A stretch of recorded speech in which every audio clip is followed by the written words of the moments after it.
Welcome to the Banker Lamp. Please enjoy the video. You begin by confirming prerequisites. Make sure your iPhone 14 is updated and your carrier supports eSIM. Once ready, locate the carrier's QR code, activation code, or install the carrier app. These provide the authentication data the phone needs. Connect to a stable Wi-Fi network and turn Bluetooth on if the carrier app uses it. Now open Settings and tap Cellular. This is where you'll add a plan immediately, so don't navigate away until the QR or code is at hand. You tap Add Cellular Plan and aim the camera at the carrier QR. The phone reads the eSIM payload and downloads the profile. If scanning fails, choose Enter Details manually and type the SMDS or activation code from your carrier.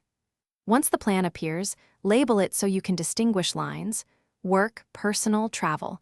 Then set the default voice and which line uses cellular data. Make sure you confirm any carrier terms and wait for activation status to show ready or active before proceeding. You finish by verifying the new eSIM shows active under cellular plans and testing calls and data.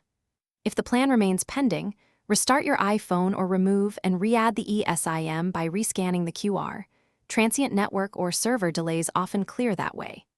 If activation still fails, note the ICSID or activation code shown in Settings and contact your carrier, providing those speeds troubleshooting. Finally, make sure your default line and data roaming settings match your intended usage to avoid surprises. Thanks for watching. If this was helpful, leave a like and consider subscribing. See you next time.